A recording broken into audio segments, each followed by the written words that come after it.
Well, hey everyone, and welcome once again. My name is Gerald Pauschmann from geraldpauschmann.com, and with me today I have Lucy Marles from Flexible Learning Solutions, and I wanted to find out more about Lucy's business and about how she got started. So Lucy, welcome. Thanks, Gerald. I hear you're originally from New Zealand. That would be correct. Oh no, so you came over here when you were what, I'm guessing like 8 years or 9 years of age? Closer to 12, 13 years of age, yep.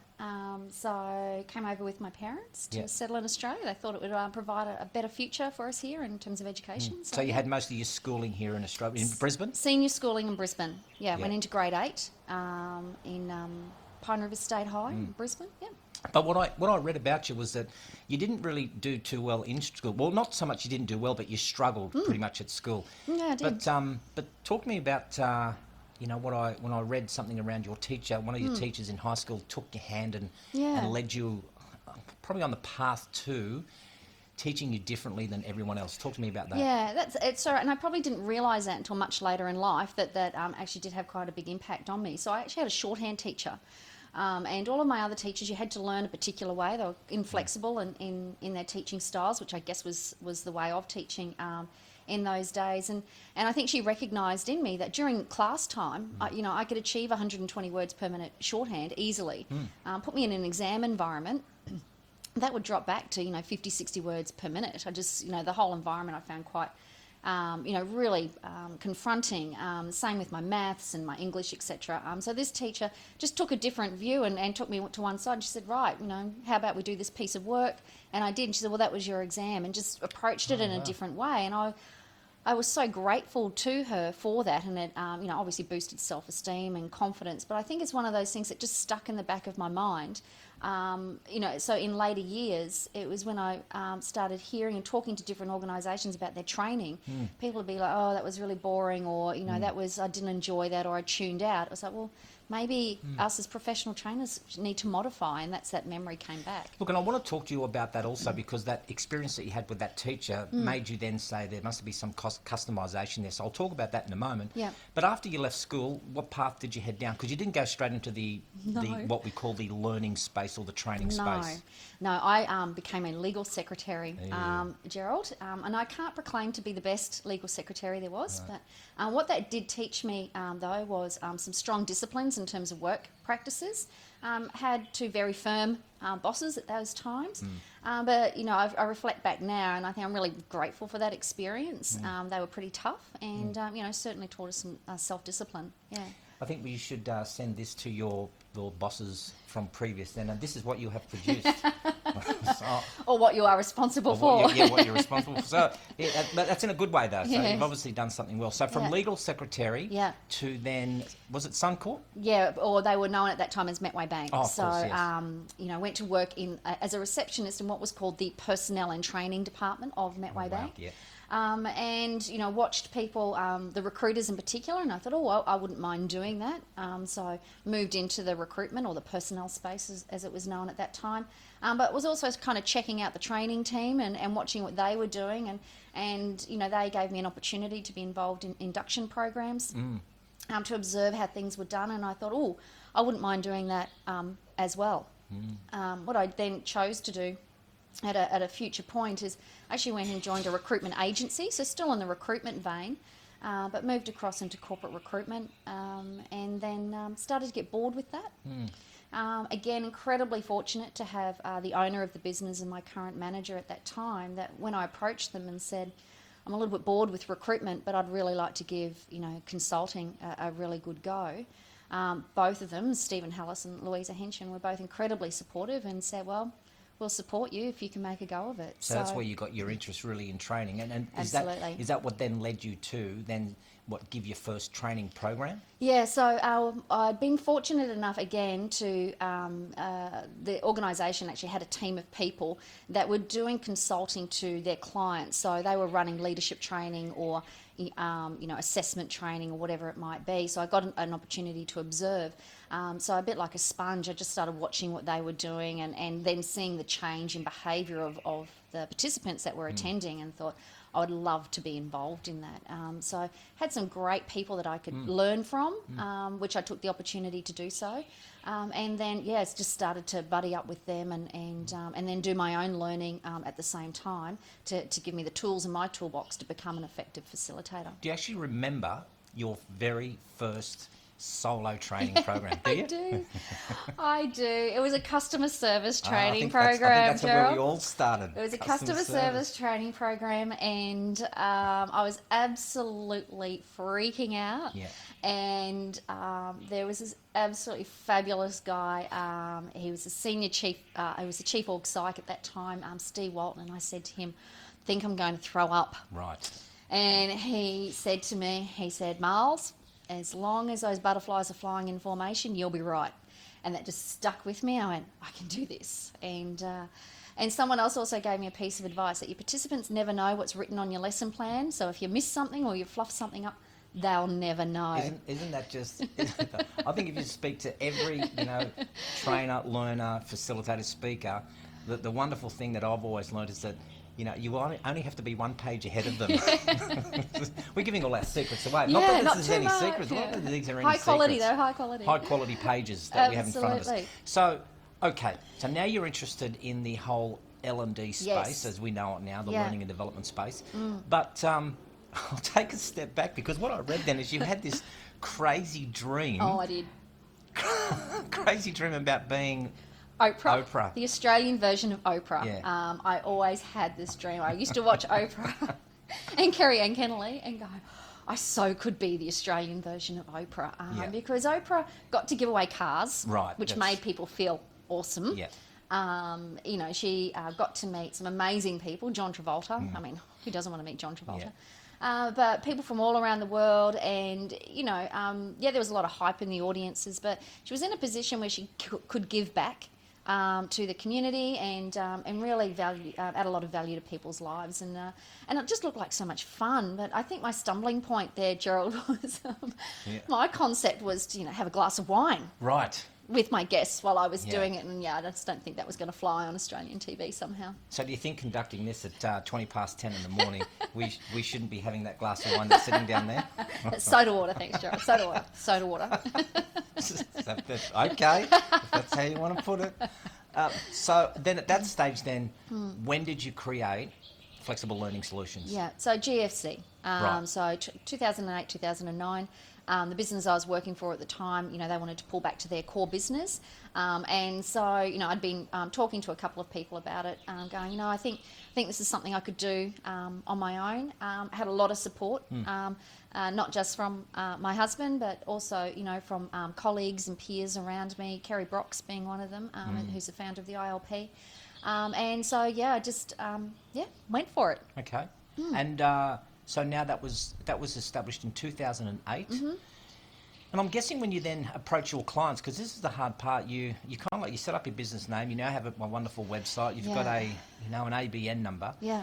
And then approaching your clients, what was your point of difference? Yeah, point of difference being was the tailoring of content to what their specific need was. So, we know as trainers and facilitators that organisations, they're moving at a fast pace.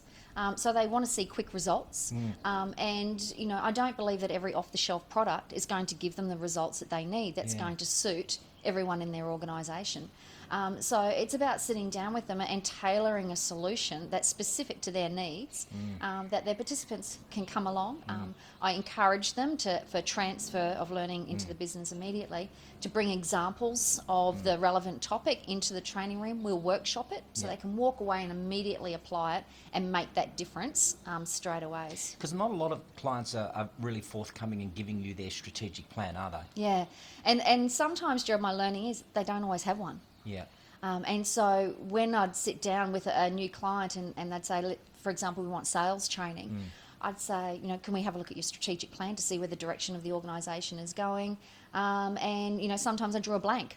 And so it was actually pulling back. So there was another opportunity there to help organisations pull together a strategy of, this is where you are today. Where do you want to be in 3-5 years' time? What will your workforce look like? What will your service offering look like? Who's your target market? Because that's really important when you're designing training, so that if they want to be over here in 5 years, we can start to build those skills now so the business can transition easily to that end Because goal. I guess also the dilemma is that who do you satisfy? Do you satisfy the participants? Do you satisfy the L&D manager? Do you satisfy the general manager or the finance director? Yeah. I mean, they're the sort of things that you have to consider when you're... Correct. So with you, when you were thinking about, putting your strategy together, who were you satisfying? Well, the business as a whole, and and I think that's the key thing, is when you actually say to the L&D manager, the participants, the CFO and the owner or CEO of the business, is that your training is linked directly to your strategic plan. This is where this is a gap we've identified, and to help you fill this gap means that you will be able to achieve X, Y, and Z with support. Obviously, it just makes it real and more relevant for the business. Because really, as the trainer, you're just the vessel of the information to be able to inspire that person to work on the business through themselves. Like, and I always used to say, it ain't about me. It's really about what the business needs are and satisfying the business needs. Yeah, absolutely. So, all right, a new client comes and engages, Lucy, or they engage really flexible learning solutions. Apart from you tailoring to their needs, what other benefits do they get? Yeah, well, there's an immediate return on investment, particularly because we have those transfer strategies built into the program plan. Is, Gerald, when you attend the sales training, I want you to bring an example of that into the training program of where you've been successful in a sale and where you haven't been. And so with the tools and techniques that we share in the program, we're going to workshop your example so you can rethink, is there a better way to do this? So when you walk out the next day, you sit down with your leader, you put together an action plan of what you're going to do, the support you need from your leader, so that you can start to apply the learning immediately. It doesn't become what I call, your training materials don't become a trophy on the shelf gathering dust. It's something that they engage with straight up, and it just keeps moving. And as much as we would love to say as facilitators that we're such an integral part to the learning, we're actually only this tiny little bit. Our job is to empower and inspire people to actually want to go away and apply these skills immediately. Because you had a really good focus on, I suppose at the end of each training session we get these little happy sheets, and your focus wasn't about really making you feel good when somebody says, "Oh, I thought the training was a lot of fun." You're not interested in that, are you? No, I'd be actually really disappointed if on the happy sheets, as we like to call them, that people said, "That was great, I had fun." Yeah. I actually would then reflect on myself and go, "What did I miss there?" What I want to hear and see is people going, I can't wait to apply these new skills. I can see the benefit to my job. I can see the benefit to the business of these new skills, these new tools.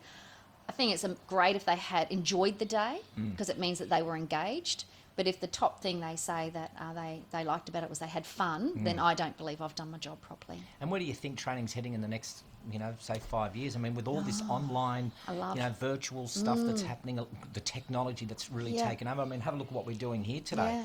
This is the sort of stuff that we wouldn't have been able to do 10 years ago cost effectively. And yet we're just sitting at home having a glass of wine. I mean, just... glass of soda water. Glass of soda water. These things always slip out. So where do you see it heading in the next 5 years? Oh, I think it's just so incredibly exciting because, like you just said, technology is so much more accessible and so much more cost effective for organisations to be using. So there's the opportunity to be having, in-time learning, which we know that, government organisations like the Queensland Police Force do already. Learning tablets with, apps on them to remind people of their coaching techniques, for example. So blended learning I see has been critically important. I don't see instructor-led training going completely out the window. Sure. I think if you need a cultural shift in your organisation, then that's very, very important to have the instructor-led. But it's easily supported with technology. We've got access now to so much global information, which just gives us more and more, I guess, impetuous to keep learning and to be able to build and grow our businesses. Yeah. All right. Well, I'm thinking about a young trainer that wants to now start their career in being able to facilitate. Yeah. Do you have any, words of wisdom or pieces of advice that you would say, seriously, I think you need to do A, B, and C? What would be your top 3 tips for any new and upcoming trainer? Yeah. Open your mind to learning yourself. If you're not learning yourself, then don't even bother trying to engage other people in the learning journey. Connect with people that share the same passion as you do, and the same ethos about learning as you do, such as the Institute for Learning Professionals. Really, you know, my dad used to have a saying, 2 ears, 1 mouth, use them in proportion. Really stop and listen to not just what your clients are saying, but I personally believe a great facilitator is someone who can walk into a training room, still have the objective in mind, but be able to throw the lesson plan to one side because they're hearing what the participants are saying and what they need, and being able to modify the content to suit the participants' needs but still achieve the outcome and objective for the client. That takes practice and skill. And if a person wants to contact you, how do they get in contact with Lucy? Yep, flexiblelearningsolutions.com.au. We're going to put all the links on the screen there and make it nice and easy for you so you can just do a click through. But this has been a really interesting and inspiring talk. And for all those people who are thinking about, you know, I want to start my career off as a learner and a trainer, you know, those pieces of advice I think you do need to take away with you. And the thing I loved is that, yeah, your father did say, you know, use those ears and that mouth in proportion to what we do have, 2 ears, you know, and 1 mouth. Lucy, it's been an absolute pleasure. Thank you so much. Thanks, Gerald. Thank you.